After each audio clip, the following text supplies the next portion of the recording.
Welcome back to True Crime with Christina. Tonight, we are diving into a case that's heartbreaking, but so important to remember: the life and tragic death of Brandon Teena. His story is a powerful reminder of how hate can destroy lives and what happens when the justice system fails. Before we begin, I have to warn you, this episode contains graphic descriptions of sexual assault, violence, and murder. It's a heavy story. Brandon was born on December 12, 1972, in Lumpkin, Nebraska. His father died in a car accident before he was born, so Brandon never got to know him. He also had a older sister named Tammy, and their grandmother raised them for a while. When Brandon was 3 years old, their mom, Joanne, took them back and raised them in a trailer park in northeast Lincoln. Joanne worked hard to make ends meet. She worked as a cashier and got disability payments from the government. Life was never easy. Brandon's childhood was really tough. He and Tammy were sexually abused for years by their uncle. In 1991, Brandon finally started seeing a therapist to try to heal from the trauma. Ever since he was a kid, Brandon acted like a tomboy. He wore boys' clothes, had short hair, and liked rough game like sport and wrestling. As he got older, Brandon identified as a man.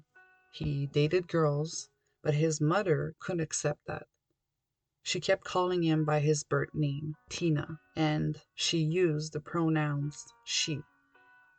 Brandon felt rejected by his own family. Brandon went to St. Mary Elementary and later to Pius X High School, a strict Catholic school in Lincoln. School was tough for him. He was shy, didn't fit in, and other kids saw him as different. As a teenager, he pushed back against the strict rules. He did not agree with what the school taught about abstinence and homosexuality, so he spoke up. This made his teachers and classmates angry, and Brandon eventually rejected the Christian faith altogether. He also clashed with the dress code. At Pius X, girls had to dress a certain way, but Brandon refused. He wore baggy jeans, flannel shirts, and baseball caps. It wasn't about breaking rules, it was about being himself. But it made him stand out, and the staff didn't like it. By his senior year, Brandon had become more outgoing, known as the class clown. But he also started skipping classes, and his grades dropped. Then, just 3 days before graduation, Brandon was expelled. Getting kicked out so close to finishing high school was devastating for him. His family did not accept him, school had rejected him, and he felt like he had nowhere to belong. After being expelled, Brandon felt lost. He wanted to do something meaningful, so he tried to join the US Army in 1991. Brandon saw the Army as a place where he could belong and be accepted. But when he filled out the forms, he listed his sex as male. The military looked at his birth certificate and saw the mismatch and made him take a written test. Brandon was really nervous and stressed. Unfortunately, he failed the test. And just like that, his dream of joining the army was crushed. Still, Brandon did not give up. The same year, he met Heather, his first real girlfriend. For the first time, he felt seen. Like finally someone accepted him as a man. Brandon dreamed of a simple life with Heather. He got a job at a gas station, working long hours and saving money. His goal was to buy a trailer where they could live together.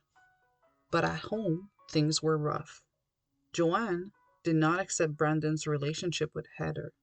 She refused to use his chosen name or pronouns, and she even sent Tammy to spy on Brandon, trying to control his life. Brandon wanted something simple: a job, a home, and a partner who loved him. But even that fell out of reach. In 1993, Brandon moved to Falls City, Nebraska, hoping for a fresh start. He made new friends, including Lisa Lember and Lana Tisdale. He and Lana started dating, and at first, he felt welcomed by her friends, including two ex convicts, John Lothar and Tom Nissen. But Brandon's past caught up with him. He was arrested for forging checks, and when the police locked him up, they placed him in the female section of the jail. That's how people learn about Brandon's transgender identity, and it changed everything. What happened next would be tragic. It was Christmas Eve. Brandon was at a party at Tom's house. The place was full of people drinking heavily, including John and Tom. They had violent pasts and a lot of anger. Brandon was wearing jeans and a loose shirt, just trying to fit in, enjoy the evening. John and Tom became obsessed with Brandon's gender, and they wanted to make fun of him. So they dragged him into the bathroom, forced him to take off his pants and underwear, and expose his body in front of everyone. It was invasive and cruel. Then they beat him, punching him in the head, kicking his ribs, and stomping on his back and his face. It did not stop there. They forced Brandon into a car and drove him to a remote area near a meat packing plant. And there, in the back seat, they raped him, both vaginally and anally.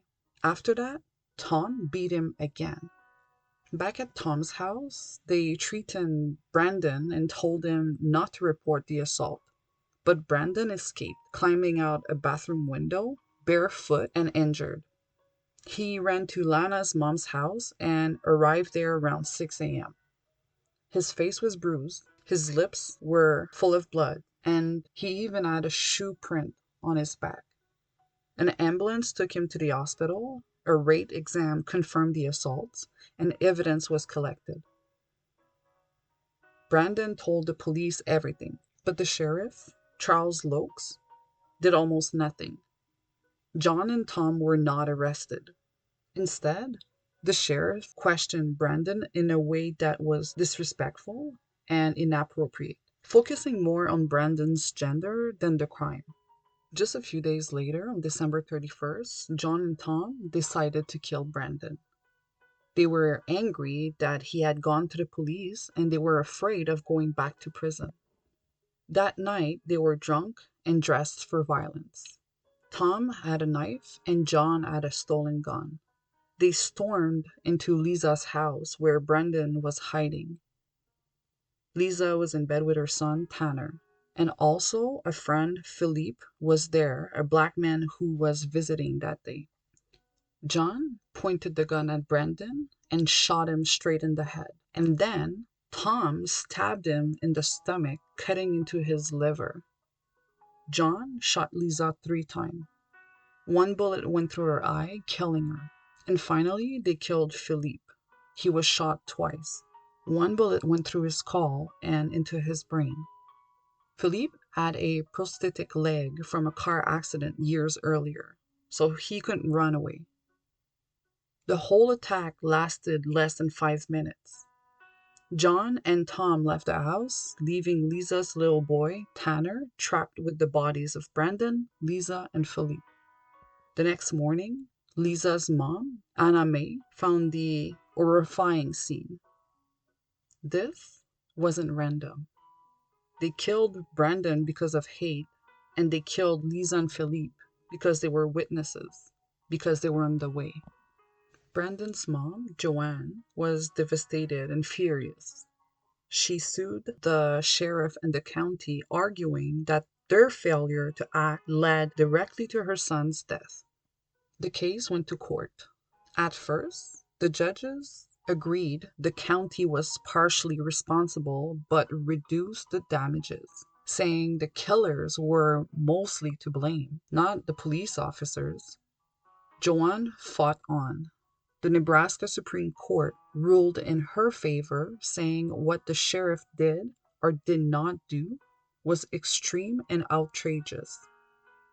They said the sheriff and county had a duty to protect Brandon, and they failed. The court restored full damages to Joanne. But Sheriff Locks, he was never charged or punished. He kept working as a police officer and later drove a school bus. He has never spoken publicly about the case or taken any responsibility. Brandon's story did not end in that little house. In 1999, the movie Boys Don't Cry brought his story to millions. The movie helped raise awareness about the struggles of transgender people, especially the violence they face. Today, things are better, but not perfect.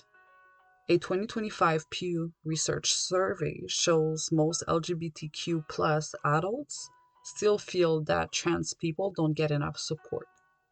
That's the hard truth. We have a long way to go. Brandon wasn't just a victim, he was a person who wanted to live his truth.